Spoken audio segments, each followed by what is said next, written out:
الحمد لله نحمده ونستعينه ونستغفره ونؤمن به ونتوكل عليه ونعوذ بالله من شرور أنفسنا ومن سيئات أعمالنا من يهده الله فلا مضل له ومن يضلله فلا هادي له ونشهد أن لا إله إلا الله وحده لا شريك له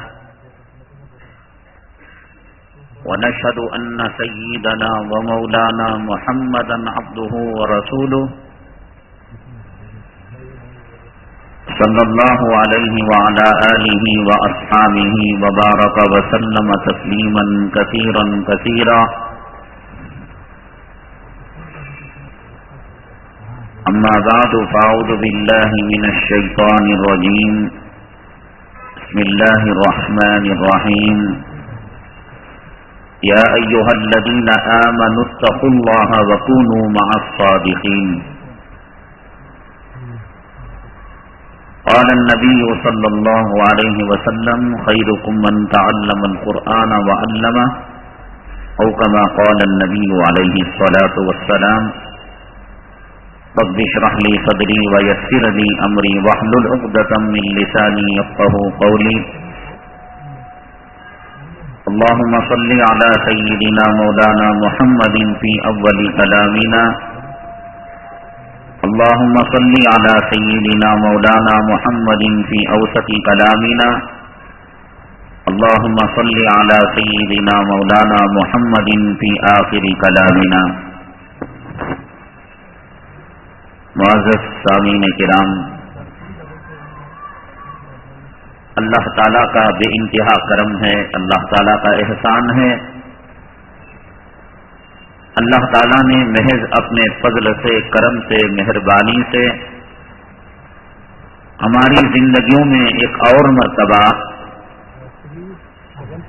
رمضان کی مقدس ساعتیں اللہ نے ہمیں نصیب فرمائی، اور خوش نصیب ہیں کہ اللہ تعالیٰ نے ہمیں رمضان کی مقدس بابرکت ساعتوں میں داخل فرما دیا۔ اب داخلہ مل چکا ہے،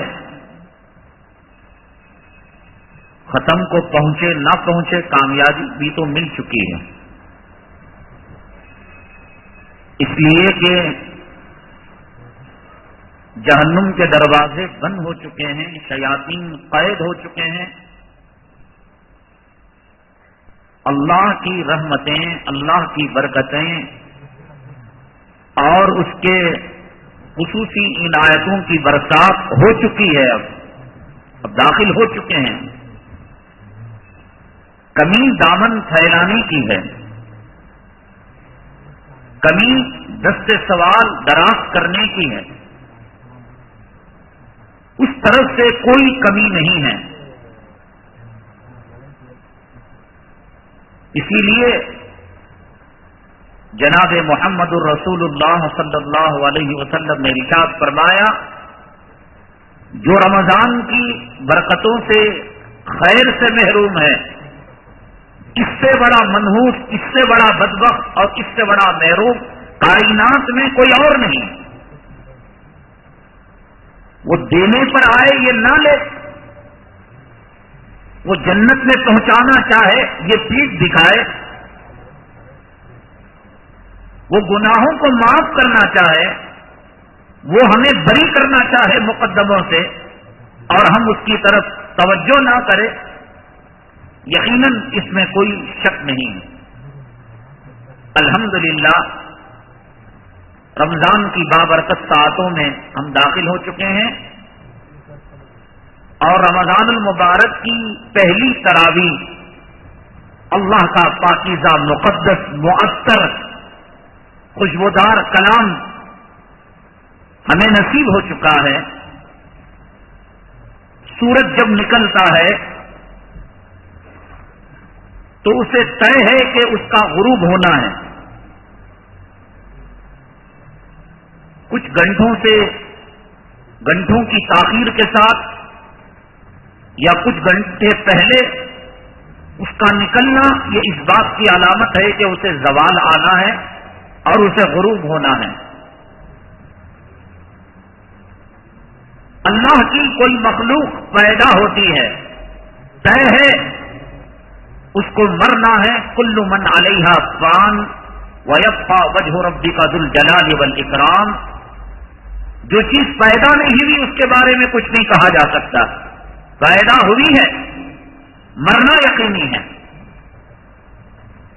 یہ رمضان کا چاند اور یہ رمضان کا سورج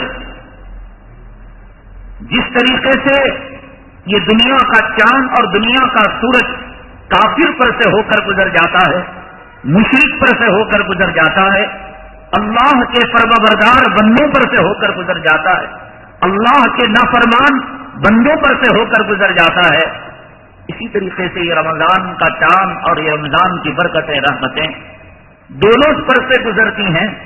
ایک طبقہ جنت کی سرٹیفکیٹ لے کر مالا مال ہو کر جنت کا مستحق بن کر رمضان کو رخصت کرتا ہے، اور ایک طبقہ اپنے گلے میں آقا کی بددعا کا طوق ڈال کر جہنم کی سند لے کر وہ اس مہینے کو رخصت کرتا ہے. جانا ہی ہے وہ مہینہ. اب ایک تراویح گزر گئی، پوری دنیا کی طاقت مل کر اب اس کو دوبارہ نہیں لا سکتی. یہ گزر چکی تراویح. دن گزر جائے گا، روزے گزر جائیں گے، عشرے گزر جائیں گے، پوری دنیا کی طاقت، قوت، ملٹری اور ٹیکنالوجی لا کر آپ اس کو واپس نہیں لا سکتے. تو کیوں نہ ہم اس کو اللہ کے احکامات کے مطابق، آقا کے فرمان کے مطابق 11 مہینے دنیا کی پوجا میں، 11 مہینے دولت کی پوجا میں، 11 مہینے یہ ذلیل جہنمی پیٹ کو پالنے کے لیے لگا دیے. کچھ لمحے،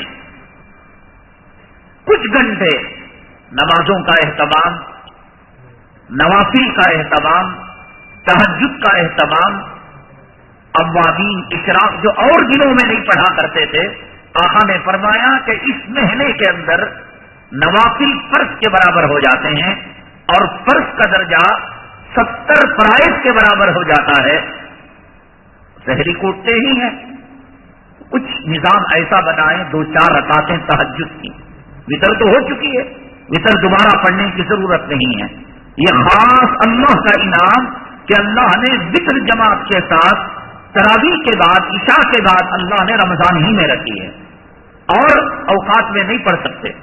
جماعت کے ساتھ وتر شوال میں، ذی الحجہ میں، عرفات میں، مینا میں، مزدلفہ میں آپ نہیں پڑھ سکتے. اللہ کا خاص انعام ہے. پھر اس کے بعد تلاوت ہے، اشراق ہے. آقا نے فرمایا کہ جس نے اشراق کی نماز پڑھی گویا اس نے حج مبرور کیا، اس نے عمرہ کیا.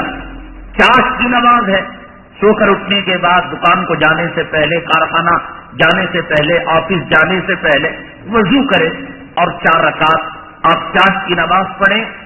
حضرت ابراہیم ابن ادہم رحمت اللہ علیہ فرماتے ہیں میں نے کچھ چیزوں کو کچھ چیزوں کے اندر پایا.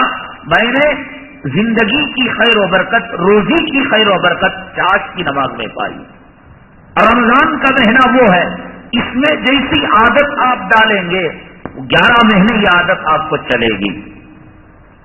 کاروبار ہے، ملازمت ہے، ساتھ ساتھ ذکر و اذکار، کلام پاک کی تلاوت. پھر اگر اپنے اختیار میں کاروبار ہے مختصر کر دیں. ملازم حضرات اگر چھٹیاں مل سکتی ہیں، ان کی بیماری کی چھٹی اور ان کی جنرل ہالیڈیز استعمال ہو سکتی ہیں، رمضان المبارک میں استعمال کریں. کلام پاک کا ماحول، ذکر کا ماحول. پھر مغرب کے بعد اوابین ہے اور عشاء ہے، تراویح ہے. جو لوگ تراویح چھوڑیں گے قیامت تک وہ پچھتاتے رہیں گے. اللہ نے اس امت کے لیے عجیب و غریب نعمت، لذت والی نعمت، حلاوت والی نعمت اللہ تبارک تعالیٰ نے اس امت کے لیے دے رکھی ہے. تو تراویح بعض لوگ یہ سوچ کر کہ مجھے کاروباری سفر کرنا ہے، جماعتوں میں جانا ہے، دین کا کام کرنا ہے، اطلاع کرنا ہے، بنگلوں میں، کوٹھیوں میں، عمارتوں میں، کارخانوں میں کسی سفیر کو چندہ وصول کرنے والے کو رکھ کر 8 دن میں 10 دن میں ختم. میں یہ کہتا ہوں کہ جب 29 راتوں میں کلام پاک کو ڈیوائڈ کر کر پڑھا جاتا ہے وہ ہمارے لیے باعث مشقت ہے، تو 10 دنوں میں 8 دنوں میں 5 پارے، ایک دن کو 7 پارے، اب دل لگا کر نہیں، ایک بوجھ سمجھ کر یہ بیٹھے ہوئے ہیں اور امام صاحب رکوع میں گئے، بھاگ کر جا کر، ایسے کیا فائدہ؟ پوری طریقے سے رمضان کی لذتوں سے مالا مال ہوئیے، رمضان کی حلاوتوں سے تلاوت، ذکر، ٹی وی بند، گانا بند، چغل خوری بند، غیبت بند کر کر دیکھیے. حدیث پاک میں فرماتے آقا کہ جس نے افطاری کی لذت کو پایا اور جس نے سحری کی لذت کو پایا اس نے جنت کی لذتوں کو پایا. کون؟ ایک دوست سمجھنے والا، ایک بار سپنا.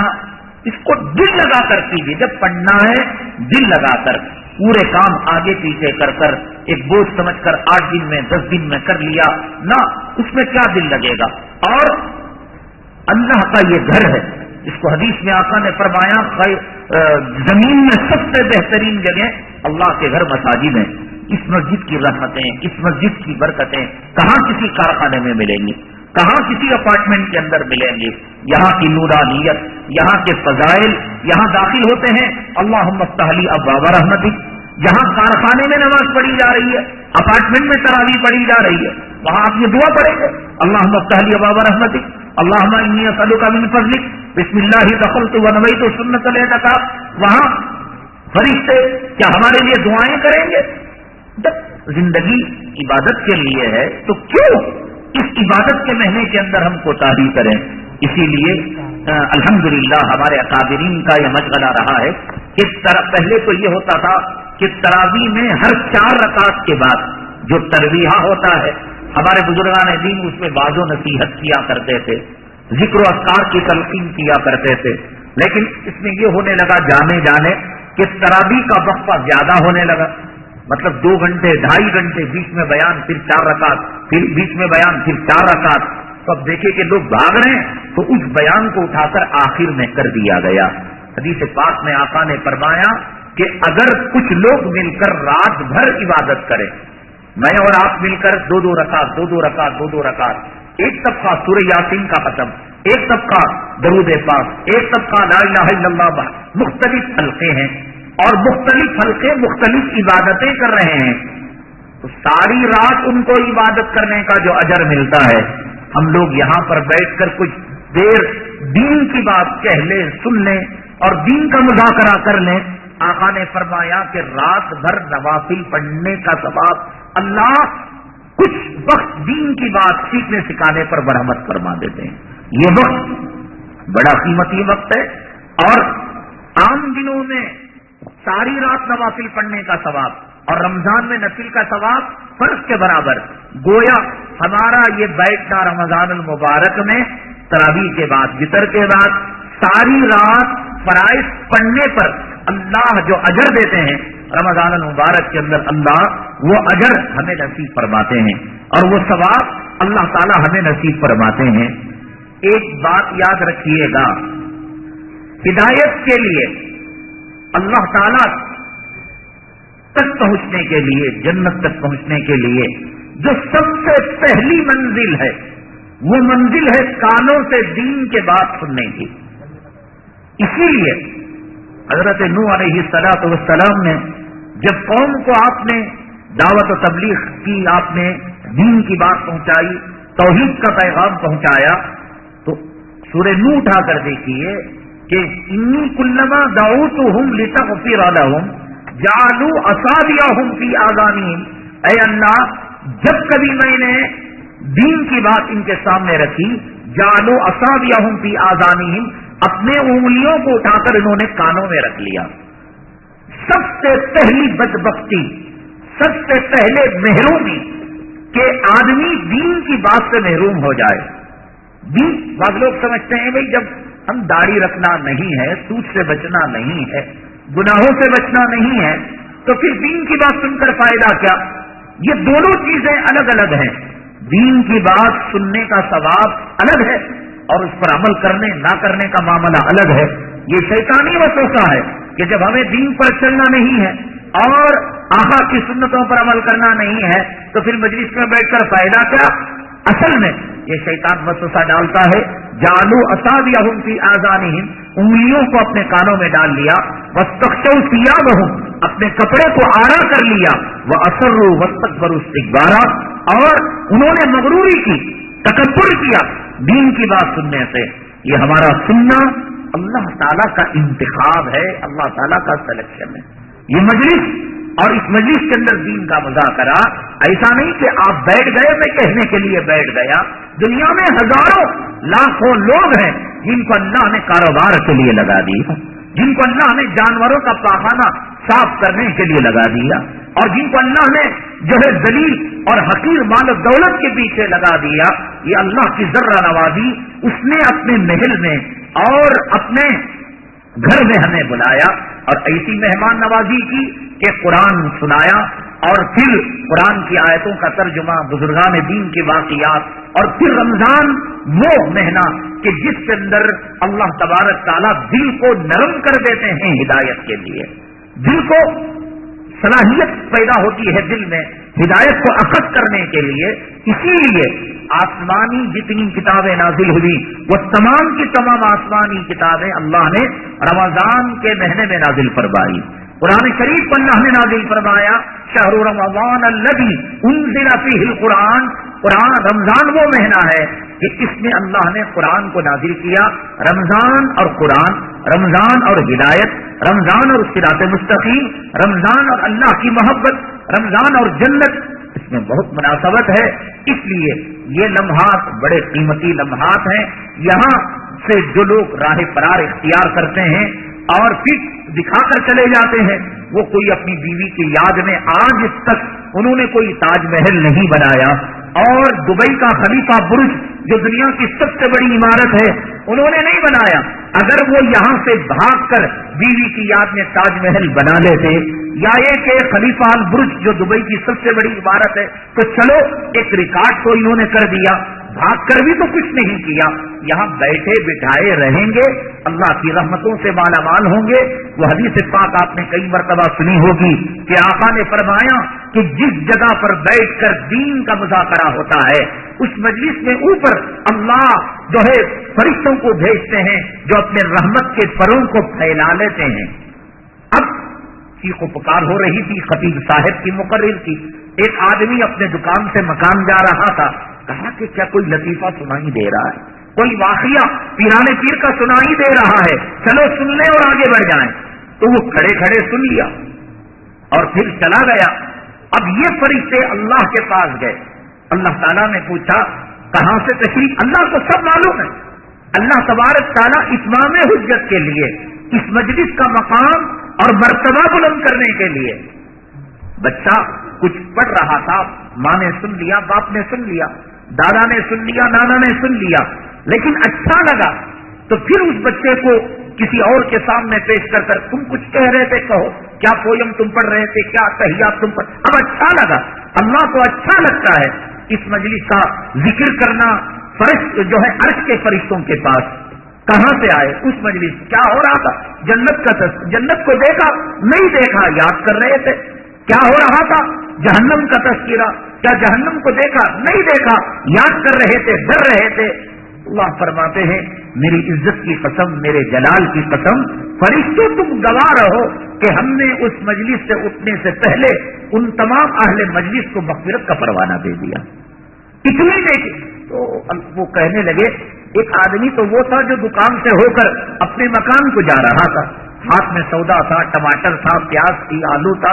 بس ایک واقعہ اس کو کان میں پڑا، رکعت پڑی کہ اس نے فلم اسٹار کا نام لے رہا تھا، مقرر یا کسی ڈرامے کا ساس بہو کا نام لے رہا تھا اور چلا گیا. فرمایا کہ وہ مجلس اتنی متبرک اور اتنی بابرکت ہے کہ فرشتوں اس سے ہو کر گزرنے والے کی بھی ہم مغفرت کر دیتے ہیں. پہلے ہمارے اکابرین کا یہاں ماحول تھا کہ اس زمانے میں لوگ حضرت تھانوی رحم اللہ تعالیٰ قدس سرہ، ان کے جو مواعظ ہیں حضرت تھانوی رحمۃ اللہ علیہ کے، وہ میلاد کے، اصلاح معاشرہ کے، جمعہ کے نہیں. اس زمانے میں ماحول تھا، بزرگان دین کو گھروں میں بلایا جاتا تھا. حضرت 12 عورتوں کے پردے کے ساتھ، یعنی پردہ ڈالا گیا، 12 عورتیں ہیں، 3.5 گھنٹے 3 گھنٹے حضرت کا بیان. ایک ماحول تھا، اکابرین کو بلایا جاتا تھا، مدعو کیا جاتا تھا. اب جنازے میں، نکاح میں، چہلم میں، فاتحہ خوانی کے لیے یا 11ویں 12ویں کا کھانا بچا ہو تب بلایا جاتا ہے. وہ ماحول اب ختم ہو چکا ہے. علماء سے، اولیاء سے، اکابرین سے جو تعلقات تھے، جو نیٹ ورک تھا، وہ ختم ہو چکا ہے. اللہ کا کرم ہے، احسان ہے کہ یہاں بنگلور کی سرزمین بنجر تھی. علم کے اعتبار سے، ہدایت کے اعتبار سے کچھ جو ہے ہمارے اکابرین، حضرت ذاکر عبیدی صاحب، ایک دوسرا طبقہ شمال سے یہاں آیا. پاکستان سے علماء کو اس نے، علماء دیوبند کو یہاں مدعو کیا، اور دیوبند سے حضرت مدنی نور اللہ مرقدہ اور دیگر اکابرین کو اس سرزمین کے اندر مدعو کیا. قاری سید صاحب رحمۃ اللہ علیہ آئے، پالن حقانی صاحب رحمۃ اللہ علیہ آئے، حضرت مولانا ارشاد صاحب رحمۃ اللہ علیہ آئے. یہ اکابرین نے آ کر اس ظلمت اور جہالت، بدعت اور خرافات اور رسوم اور رواج کی سرزمین کے اندر سنتوں کے حل چلائے. ان کے اسٹیجوں پر بم پھوڑا گیا، ان کے مجموعوں کے تار کاٹے گئے، ان کے بیانات کے درمیان گدھوں کو، بیلوں کو، جانوروں کو چھوڑا گیا. یہ اکابرین گالیاں سنی، پولیس کے مقدمات کا سامنا کیا. تب آج یہ تبلیغ کی شکلیں، یہ دیوبند کی شکلیں، یہ خاصمی فارغین اور یہ دیوبند کے فتوے ان بزرگان دین کے محنت کے نتیجے میں نظر آ رہے ہیں. تو انہوں نے یہاں یہ رواج کہ جمعہ میں بیانات اور تراویح کے بعد کے بیانات کا انہوں نے یہ سلسلہ شروع کیا ہے. ان بزرگان دین کا یہ مقدس سلسلہ، بابرکت سلسلہ، آج تک امت اس سے استفادہ کرتی آ رہی ہے. رمضان کا مہینہ، ہدایت کا مہینہ، اور پھر مغفرت کے وعدے. ان مجلسوں سے حضرت پیران پیر شیخ عبد القادر جیلانی رحمۃ اللہ علیہ، یہ جتنے اکابر تھے مجالس کو قائم کیا کرتے تھے. ہم ان کا نام بھی نہیں لے سکتے، نہ کہنے والا نہ سننے والا ان کے تھوک کے ذرے کو نہیں لگ سکتے، ان کے جوتوں کی دھول کو نہیں لگ سکتے. صرف ہم جو ہے ان کا نام لے کر جی رہے ہیں. ہم ان کا جو ہے اشارہ کر کر، ان کی طرف اشارہ کر کر ہم اپنے سینے کو چوڑا کر رہے ہیں. ہم جو ہے ان کی مجلسوں سے موازنہ نہیں کر سکتے تھے. حضرت کی مجلس ہوتی تھی، مجلس ختم ہونے کے بعد لاشوں کو گنا جاتا تھا. اللہ کی یاد میں اور جنت کی طلب میں، جہنم کے خوف میں لوگوں کی روحیں پرواز کر جاتی تھی. آج جوک سننے کے لیے، لطیفے سننے کے لیے، واقعات سننے کے لیے، میں نے کہا نا، اس کا تصور بھی ہم نہیں کر سکتے. ہم اس کے تھوک کا ذرہ بھی نہیں، پیروں کی دھول بھی نہیں، لیکن کہتے ہیں کہ اے اللہ، ہم ان جیسی شباہت لے کر آئے ہیں اور تو حقیقت کر دے اس کو.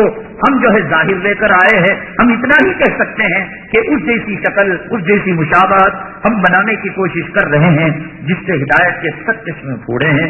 اللہ تعالی ہماری ان مجلسوں کو بے پناہ قبول فرمائے. اللہ ہمیں اخلاص نصیب فرمائے، اس کی قدر کرنے کی توفیق نصیب فرمائے، اور مکمل ان مجلسوں کی جو روحانیت، رحمتیں، برکتیں ہیں، اللہ تعالی ہمیں اس سے مالا مال فرمائے. انشاءاللہ بقیہ باتیں کل ہوگی اور سوال و جواب کا سلسلہ بھی کل ہوگا. الحمدللہ رب العالمین والصلاة والسلام علی سید المرسلین وعلی آلہ وصحبہ اجمعین. اللهم انفعنا بما علمتنا وعلمنا ما ينفعنا وزدنا علما. سبحان ربك رب العزة عما يصفون وسلام على المرسلين والحمد لله رب العالمين.